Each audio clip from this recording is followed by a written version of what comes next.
ओम शांति। ओम शांति। ओम शांति। गीत सुना सभी ने? दिल में है तेरी याद बाबा, दिल में है तेरा प्यार। फिर आगे याद ही हमारे जीवन का आधार। जितना हम याद करेंगे तो प्यार तो बाप का हम बच्चों पर है ही है, लेकिन जितना बाप को याद करेंगे तो साथ साथ श्रीमत भी याद आती रहेंगी, अर्थात सहज रीति हम अपने को श्रीमत पर चलाते रहेंगे। याद से बाप की श्रीमत पर चलना बड़ा सहज लगेगा, अर्थात याद से श्रीमत भी बार बार याद आती रहेंगी। तो आज बाप दादा बोले, मीठे बच्चे अब श्रीमत पर ही मन और बुद्धि को भटकाना बंद करो। माना श्रीमत पर चलो और बाकी अपना मन बुद्धि यहाँ वहाँ भटकाना बंद करो। बस एक बाप से ही संबंध जोड़कर बुद्धि योग लगाओ तो सर्व बंधन समाप्त हो जाएंगे। एक ही बात, एक बाप से सर्व संबंध जोड़ो तो सर्व बंधन खत्म हो जाएंगे, अर्थात बंधन छोड़ने नहीं पड़ेंगे, लेकिन संबंध में होते वो बंधन रूप नहीं रहेंगे। अब मुरली का प्रश्न, बाप संगम पर तुम्हें कौन सा पुरुषार्थ कराते हैं जो सारे कल्प में नहीं होता है? बाबा का उत्तर, बाबा ने उत्तर बताया है, बंधनों से बुद्धि योग निकाल, संबंध से बुद्धि योग जोड़ने का पुरुषार्थ अभी बाप तुम्हें कराते हैं। एक संबंध, दूजे का नाम निशान नहीं।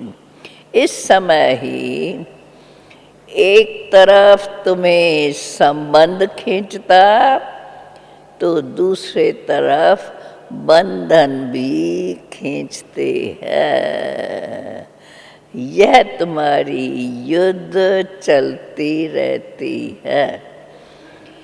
आश्री बंधन में, आश्री बंधन से ईश्वरी बंधन में आना, अर्थात ईश्वरी संबंध जुटा के चलना, उसका तो यह सारे कल्प में यह एक ही समय है, क्योंकि ईश्वर को यथार्थ रूप से तो तुम बच्चे अभी ही जानते हो, बाकी तो ईश्वर को सर्वव्यापी कहने से तो संबंध जोड़ने के बजाय और ही टूट जाता है, अर्थात डोंट केयर हो जाते हैं ना।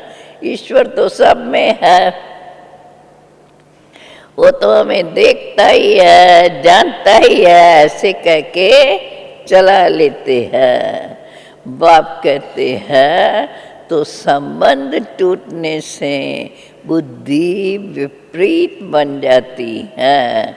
इसलिए जब अभी तुम्हें यथार्थ पहचान मिली है तो संबंध, यथार्थ संबंध में आने का पुरुषार्थ करो। मुरली में गीत है, धीरज धर मनवा धीरज धर, तेरे सुख के बड़े दिन आएंगे। बाबा फिर से हमें याद दिलाते हैं, बोलो सभी ओम शांति। सभी ने बोला, आवाज तो बड़ा होना चाहिए, फिर से बोलो। देखो अभी और पहले आवाज में फर्क रहा ना। बाप दादा बोले मनुष्य मात्र के मन और बुद्धि, अर्थात आत्मा का जो मन और बुद्धि है वह अनेक प्रकार के भ्रमों में भटकते रहते हैं। यहाँ तुम बच्चे अनेक प्रकार के भटकने से छूटने का पुरुषार्थ कर रहे हो। आत्मा कहती है, आत्मा ही तो कहती है मन मेरा भटकता है। अब बाप कहते हैं बच्चे तुमको वास्तव में अब भटकने की दरकार नहीं है। आधा कल्प तो तुम्हारा मन बुद्धि भटकते भटकते तुम ही हैरान हो गई हो। अभी जब तुम्हें श्रीमत मिली है तो श्रीमत पर चल करके अपने मन को भटकना बंद करो। एक तरफ बुद्धि का योग लगाओ बाप के साथ। देह अभिमान में आकर तो बहुत भटकते रहे, क्योंकि अनेक प्रकार के मित्र संबंधियों आदि का बंधन रहता है। अभी बाप कहते हैं उन बंधनों को छोड़ो, एक के साथ पूरा पूरा संबंध जोड़ो। कहते हैं बाबा हमारा मन बहुत भटकता है, एक के संबंध में जुट ही नहीं सकता, हम चाहते भी हैं ऐसे मीठे मीठे बेहद के बाप का जो ऐसा मीठा मीठा बेहद का बाप जो बेहद का सुख देने वाला है, हम चाहते हैं उससे हमारा पक्का योग जुटा रहे, कहाँ भी बुद्धि भटके नहीं।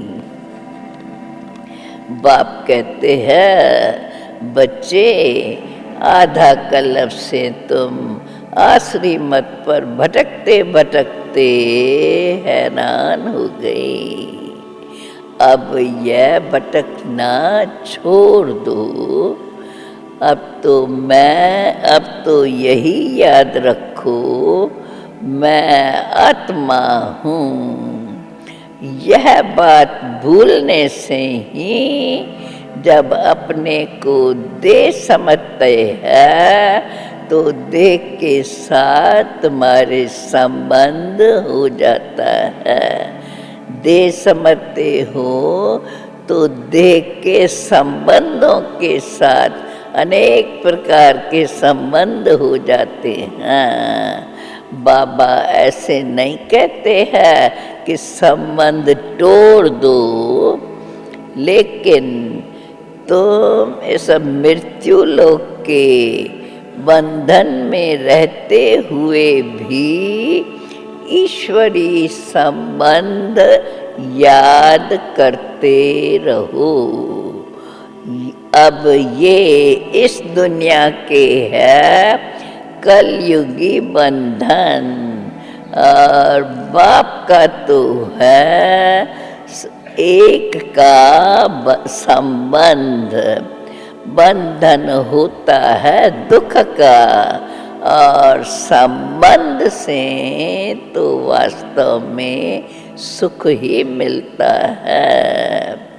बंधन और संबंध दोनों अलग अलग बात है। बंधन अक्षर पुरानी दुनिया का है, संबंध अक्षर नई दुनिया से लगता है। बाबा कहते हैं अभी तो तुम बच्चे नई दुनिया के मालिक बनने वाले हो, तो नई दुनिया के साथ ही संबंध जोड़ो। इस बंधन में रहते हुए भी उस यही तुम्हें पुरुषार्थ करना है। संबंध हमको किसके साथ रखना है? ऐसा तो कोई है नहीं जो लौकिक संबंध में, ऐसा तो कोई है नहीं जो कहे मन मना भव।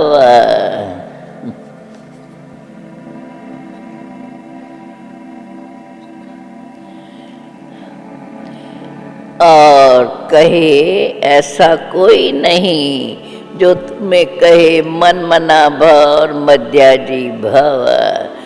बाप तुम्हें, ये बेहद का बाप तुम्हें बाप से और बेहद सुख के वर्षे से संबंध जुटाते हैं। बाप ही तो आकर ये संबंध जुड़ाते हैं। जब तुम बंधन में हो तो तुमको पुरुषार्थ कराने वाला तो ऐसा कोई मनुष्य है ही नहीं। जो बस एक ही बाप है जो तुम्हें बंधन से छुड़ाकर सच्चे संबंध में ले जाते हैं। बंधन है मायावी राज में, और संबंध है राम राज अर्थात ईश्वरी राज में। उनको ईश्वरी राज हम कहते हैं, और इनको अभी को आसुरी राज कहा जाता है, क्योंकि सतयुग ईश्वर स्थापन करता है, इसलिए उनको ईश्वरी संबंध कहते हैं। ईश्वरी राज में बाप तुम्हें अभी ऊंच पद पाने के लिए पुरुषार्थ करा रहे हैं। अभी तुम बच्चे संगम युग पर हो, सिर्फ संगम पर ही यह संबंध का पुरुषार्थ होता है, और कोई भी युग में बाप से संबंध जुटाने का पुरुषार्थ नहीं होता।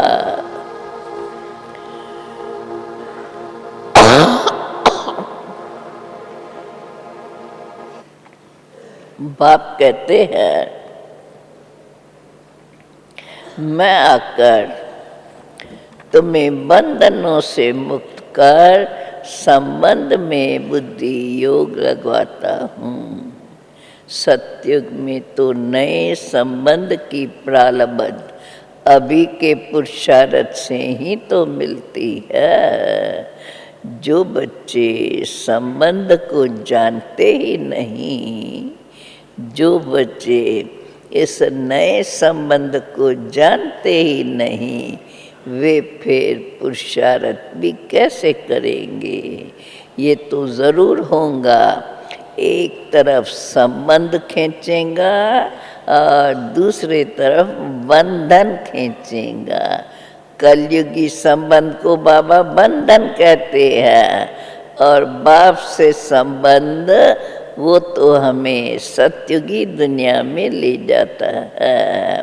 तो ये अब तुम्हारी संबंध बंधन और संबंध की लड़ाई होती है। सत्युग त्रेता में तो संबंध की बात ही नहीं है।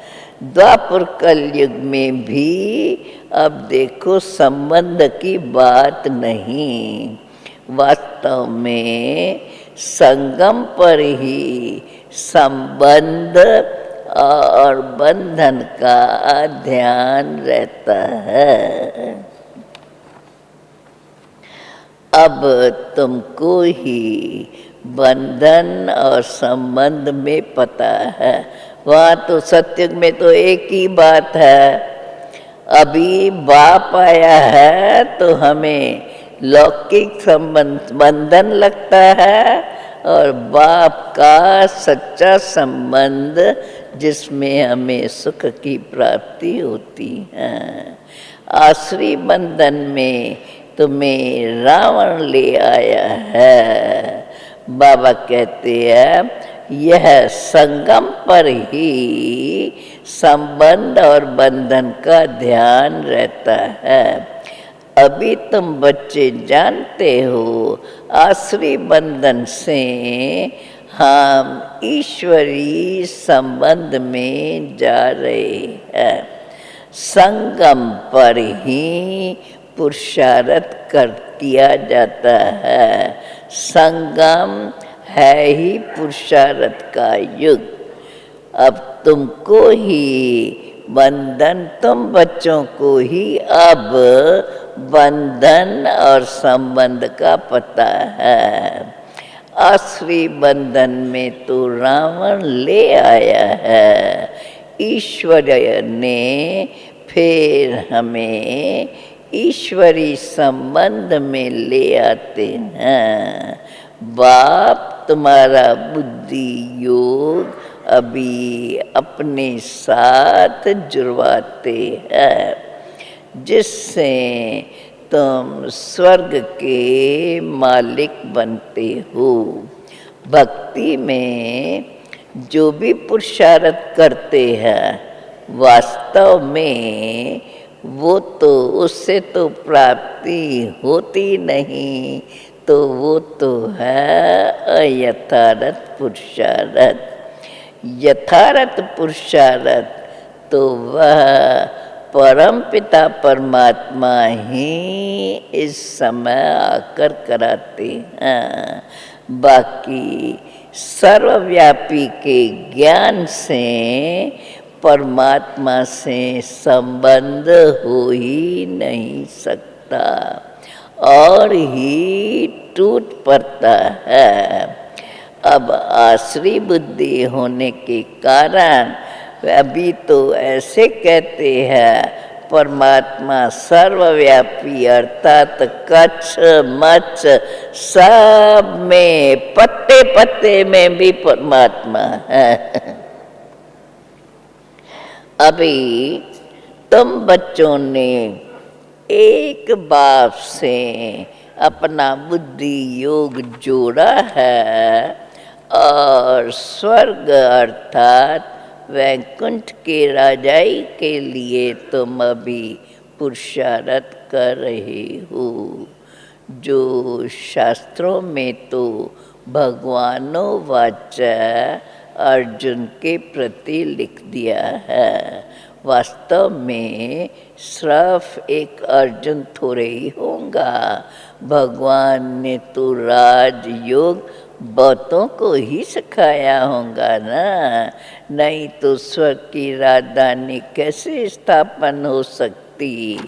अब दुनिया में ऐसा तो कोई मनुष्य है ही नहीं जो कहे हम भविष्य जन्म जन्मांतर के लिए पुरुषार्थ करते हैं।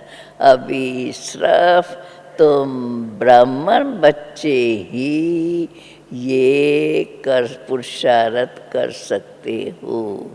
अब ये तुम्हें भी बाबा कहते हैं ये निश्चय है ना कि हमारी अब दैवी राजधानी ड्रामा अनुसार ज़रूर स्थापन होनी ही है।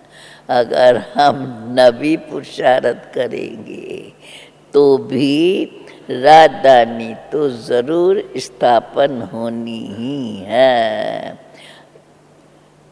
ये तो इम्पॉसिबल है जो अब वह सत्य की राजधानी स्थापन न हो।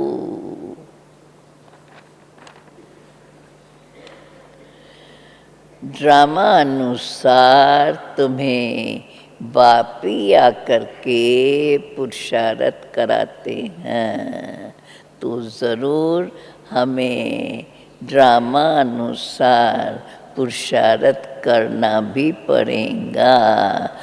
बाप कल्प पहले माफिक पुरुषार्थ कराता है। चल परंतु चलना तो तुम बच्चों को श्रीमत पर है। ड्रामा कहकर अपनी मत नहीं चलानी है कि जब ड्रामा में होगा अथवा जब ड्रामा बना हुआ है तो ज़रूर हमारा पुरुषार्थ होगा। तो ड्रामा कहकर ऐसे अपनी मत नहीं चलानी है, बल जानते हैं ड्रामा अनुसार भारत को ज़रूर स्वर्ग बनना ही है। फिर भी उसमें ऊंच मर्तबा पाने के लिए श्रीमत पर पुरुषार्थ तो बाप तुम्हें कराते ही है। टाइम भी बतलाते हैं और ड्रामा प्लान अनुसार बाप भी अब गुप्त वेश में आया हुआ है। बाप कहते हैं यह संगम युग पुरुषार्थ करने का ही युग है। अब पतित से पावन तुम्हें बनना है, इसलिए इस संगम पर ही तुम्हें पुरुषार्थ करना है। क्योंकि अब है पतित दुनिया, पावन दुनिया आने वाली है, इसलिए इसको संगम कहा जाता है। संगम पर ही बाप आकर के पुरुषार्थ कराते हैं, इसलिए इस संगम समय की बहुत महिमा है। मनुष्यों ने तो उस नदियों और सागर का संगम कहा है, परंतु ये तुम्हारा संगम अभी होता है। बाप कहते हैं मैं इस संगम युगे युगे आता हूँ।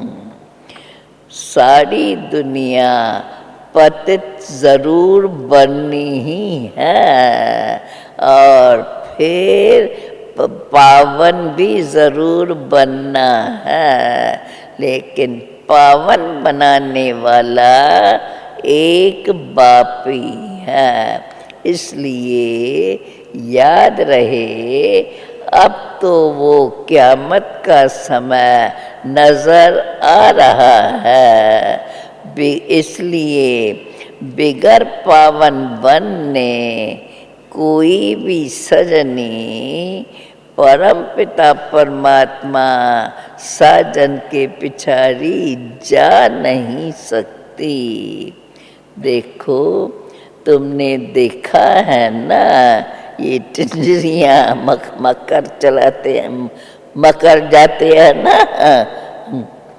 साजन जब उड़ती है तो उनका आगे एक लीडर होता है, उनके पिछाड़ी ही सारा झुंड चलता है। यह भी ऐसे है, अब तुम्हारा साजन आया है तुम सबको गुलगुल बनाने के लिए, इसलिए तुम अभी सभी पावन बन जाएंगे। फिर जब मैं जाऊंगा तो तुम सबको साथ ले जाऊंगा। तुम सभी आत्माएं सजनियां अनेका अनेक मेरे पिछाड़ी भागेंगी। तुम सजनियां भी जानती हो कि हम अब यह शरीर छोड़कर भागेंगे साजन के पिछाड़ी, क्योंकि भगवान तो एक ही है, भक्तियाँ तो अनेक है, अनेक कोई अनेक है। अभी तो कोई किसको मानते, कोई किसको मानते हैं। कोई तो कहते हैं अनेक मनुष्य है, कोई मनुष्य तो कहते हैं ये संसार तो बना ही नहीं है। बस हर एक से सुनते रहते हैं, जिसने जो कहा, जिसको भी जो आया वो मान लेते हैं। अपनी मत और मनुष्य मत को ब्रह्म कर कहा जाता है। अपनी मन मत और मनुष्य मत, जो भी अभी सब मनुष्य अपनी अपनी मत देते हैं, उसको भ्रम कहा जाता है। बाप ही आकर सभी के भ्रमों को मिटाकर और तुम्हें सच्चा रास्ता बताते हैं। क्यों, अब तो ये है ही दुख धाम, इसलिए सुख धाम में ले चलने के लिए बाप से तुम्हें श्रीमत मिल रही है। इसलिए अब तुम बच्चों को निराकार बाप की मत पर ही चलना है। साकार मनुष्य से कभी भी श्रीमत नहीं मिल सकती, क्योंकि राम राज्य में तो सब आश्री संप्रदाय है। तो आश्री संप्रदाय को सिवाय परम पिता परमात्मा की श्रीमत कोई दे नहीं सकते, जिससे वो श्रेष्ठ बने। दिन प्रतिदिन मनुष्य तो भ्रष्ट होते ही जाते हैं। अब तो सब की उतरती कला है, और याद रहे अब तुम बच्चों की चढ़ती कला है। तुम ब्रह्मा सो देवता बनते हो, फिर उतरती कला बाद में शुरू होती है। अब तो मनुष्य से बाप तुम्हें श्रीमत से देवता बना रहे हैं, फिर देवता से क्षत्रिय, क्षत्रिय से वैश्य और फिर शूद्र बनेंगे। इसलिए अब है तुम्हारी चढ़ती कला।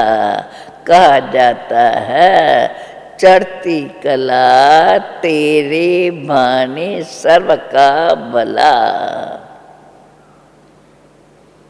सब मुक्ति धाम में चले जाएंगे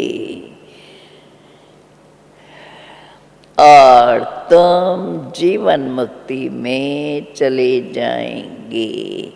भारत कभी खाली नहीं होता है। जब स्वर्ग होता है तब और कोई भी खंड नहीं रहते। इस्लामी बोधी आदि तो बाद में ही आते हैं।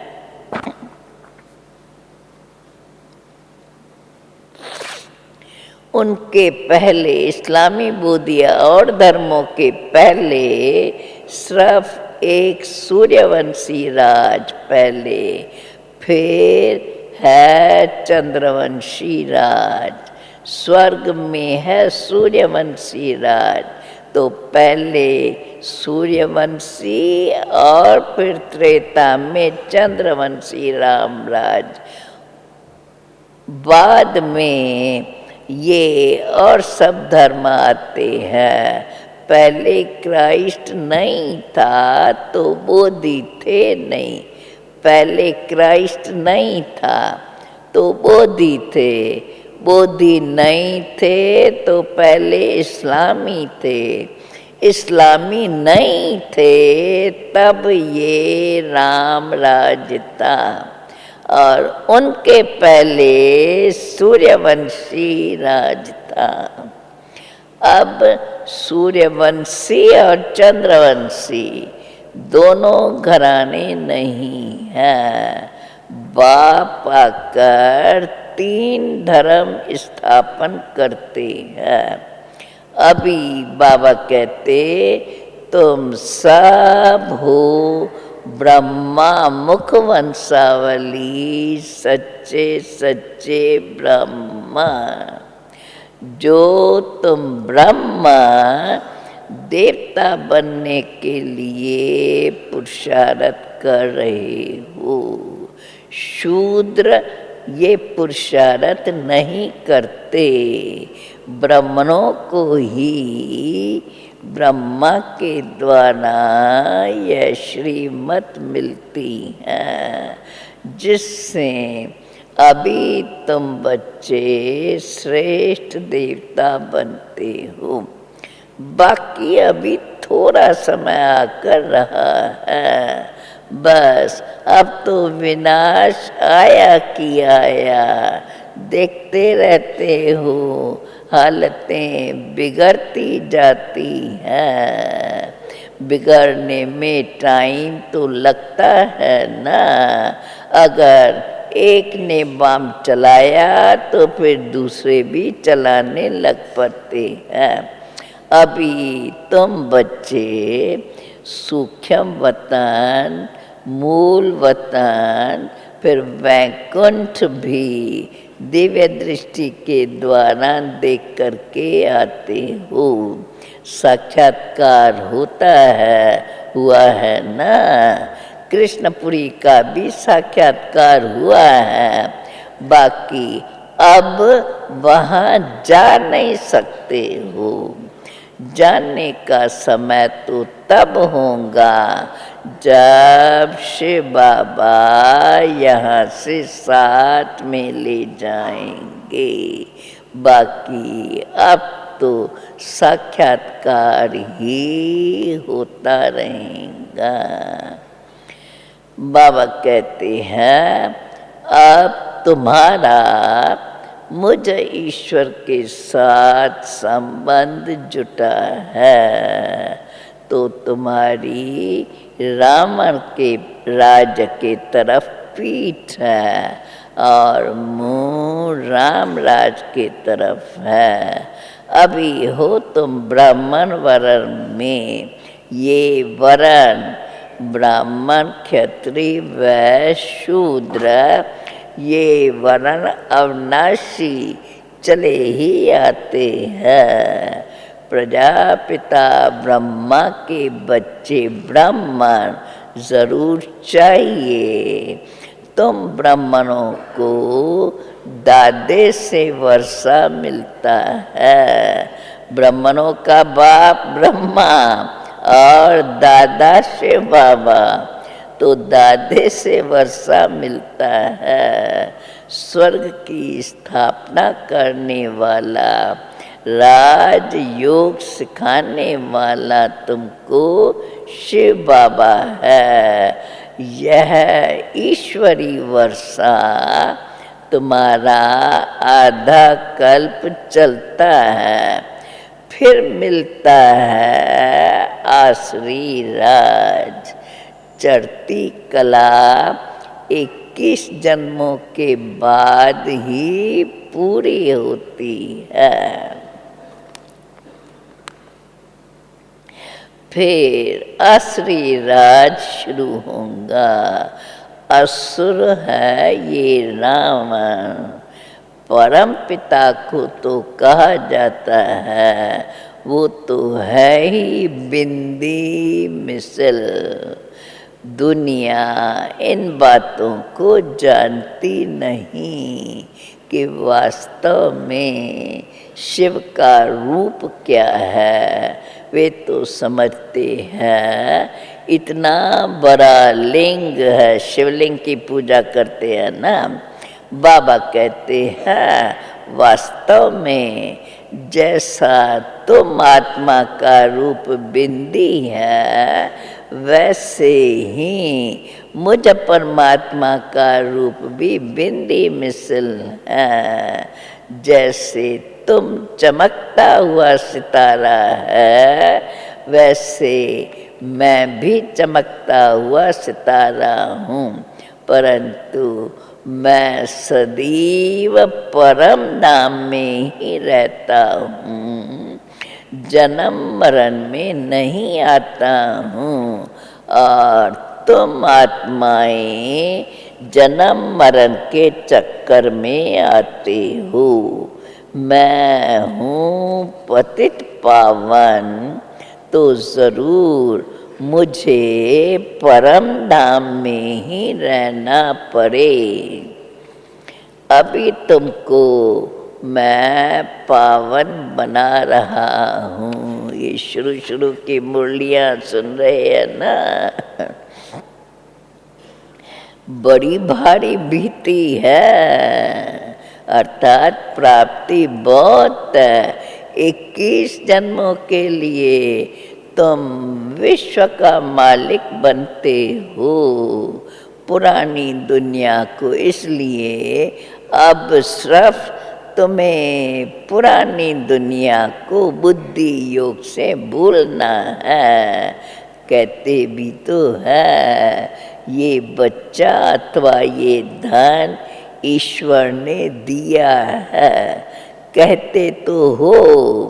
अब बाप कहते हैं जब कहते हो तो अब स्थूल में भी इन सब से अपना ममत्व तो मिटा दो।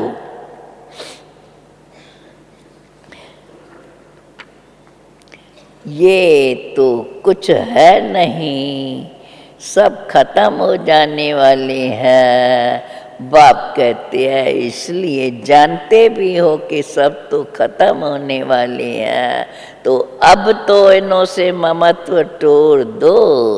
भगवान तुमसे सब कुछ क्या लेंगे, भगवान तुम्हारे से कुछ नहीं लेता है। बाप तो कहते हैं सिर्फ तुम बुद्धि से इनसे संबंध जोड़ो, बाकी तो संबंध में रह के कार्य बल करते रहो। नहीं तो मैं तुम्हारा ये सब कुछ लेके क्या करूँगा। मैं तो सिर्फ तुमको बोलता हूँ इनों से संबंध ममत्व निकाल दो, फिर मैं तुमको रिटर्न में स्वर्ग का वर्षा देता हूँ। जैसे बाप जब नया मकान बनाते हैं तो पुराने से ममत्व निकल नए में जुट जाता है। अभी तुम बच्चे जानते हो यह पुरानी दुनिया तो भस्म होनी ही है। अभी हमको नई दुनिया में जाना है, इसलिए इस पुरानी दुनिया से ममत्व मिटाकर नई से जोड़ना है। कलयुग के बाद सतयुग तो आना ही है। जैसे रात के बाद दिन और दिन के बाद रात आती है, ये फिर है बेहद का दिन और बेहद की रात। आधा कल्प है ज्ञान की प्रारब्ध, आधा कल्प है भक्ति। अब भक्ति भी तमो प्रधान जर्जरीभूत हो गई है। तब ही बाप कहते हैं मैं आता हूँ। अब तो भक्ति भी व्यभिचारी है। देखो भगत लोग मुझे परमात्मा भगवान वाचा मुझे कहते हैं कर कण में ठिकर बितर में भगवान है। पत्थर की पूजा पत्थर की पूजा करने के लिए रखते हैं। पत्थर को ही शिव कहते हैं। पूजा के लिए ये पत्थर की प्रतिमाएं बना दी हैं। ये भक्ति मार्ग की सारी सामग्री है। जन्म जन्मांतर यज्ञ तप तीर्थ आदि तो करते रहते हैं, शास्त्र पढ़ते आए हैं। बाप कहते हैं अब इन सब से तुम मुझे प्राप्त नहीं कर सके। तुम खुद ही कहते आते हो हे पतित पावन आओ। पतित आत्माएं तो जा नहीं सकती, इसलिए बाप तुम्हें बहुत अच्छी रीत से समझाते रहते हैं। गीत भी है अब थोड़ा धीरज धरो और श्रीमत पर चलते चलो तो तुम्हारे सब दुख दूर हो जाएंगे और 21 जन्मों के लिए तुम फिर से विश्व के मालिक बन जाएंगे। एक ही परलौकिक बाप स्वर्ग का वर्षा देते हैं, वहाँ दुख की कोई बात नहीं। तुम्हें तो 5000 वर्ष के बाद फिर से आकर बाप से ये वर्षा ले रहे हो। जो आकर बाकी जो थोड़ा बहुत भी आकर सुनते हैं वे भी स्वर्ग में तो आएंगे, परंतु ऊंच पद नहीं पा सकेंगे। जितना योग में रहेंगे उतना पवित्र बनते जाएंगे तो ऊंच पद पाएंगे। तो अब बाबा कहते तुम बच्चों को याद में सदा जरूर रहना है और बुद्धि में ये सृष्टि चक्कर का ड्रामा भी फिरता रहे। अब ये सब बातें दूसरों को भी समझानी है कि इससे ही तुमको ऊंच पद मिलेगा। इसलिए बाप कहते हैं जैसे बाप भगवान तो पापियों का भी उद्धार करने के लिए आता है। इसलिए अभी मैं तुम्हें ये सब समझा रहा हूँ और जो तुम ऐसे पर चलेंगे तो फिर स्वर्ग के मालिक बन जाएंगे। अच्छा, बाप दादा बोले, मीठे मीठे सिकिलदे बच्चों प्रेत, मात पिता बाप दादा का याद प्यार और गुड मॉर्निंग। रूहानी बाप की रूहानी बच्चों को नमस्ते। रूहानी बच्चों के रूहानी बाप को नमस्ते। अब इस धारणा के लिए मुख्य 2 बातें सार में। मृत्यु लोक के बंधनों में रहते सुख के संबंध को याद करना है, अपने को आत्मा समझ मन बुद्धि को भटकाने से छुड़ाना है।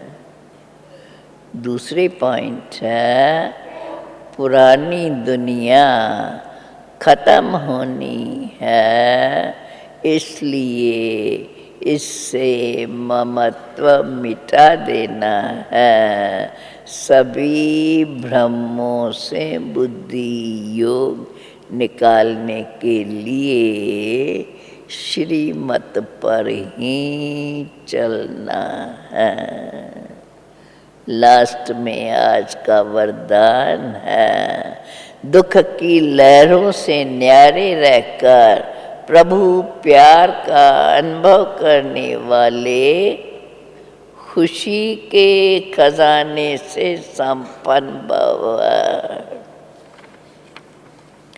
संगम के समय दुख की लहरों की कई बातें सामने आएंगी, लेकिन अपने अंदर वो दुख की लहर नहीं रहे।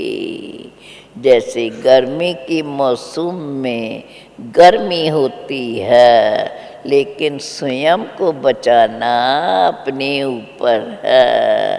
तो दुख की बातें सुनते हुए भी दिल पर उसका प्रभाव न पड़े, और जब ऐसे दुख की लहरों से न्यारे बनेंगे तब ही तो प्रभु का प्यारा बनेंगे। तो ऐसे न्यारे और परमात्म प्यारे बनने से ही उन्हों को ही खुशी से, खुशी के खजाने से संपन्न रहते हैं। जो ऐसे न्यारे रहते हैं दुख की लहरों से, वही फिर प्रभु के प्यारे बनते और परमात्म प्यारे वही खुशियों के खजाने से संपन्न रहते हैं। लास्ट में स्लोगन है, त्रिकालदर्शी व त्रिनेत्री वही है जो माया के बहुरूपों को सहज ही पहचान ले। त्रिकालदर्शी अथवा त्रिनेत्री उसको ही कहेंगे जो माया के बहुरूपों को पहचान ले। नहीं तो अगर माया के रूपों को नहीं पहचान सकते तो वो त्रिकालदर्शी नहीं, अर्थात ज्ञानी तू आत्मा नहीं। ओम शांति। अभी 3 मिनट हम याद में बैठकर फिर सभा को संपन्न करते हैं।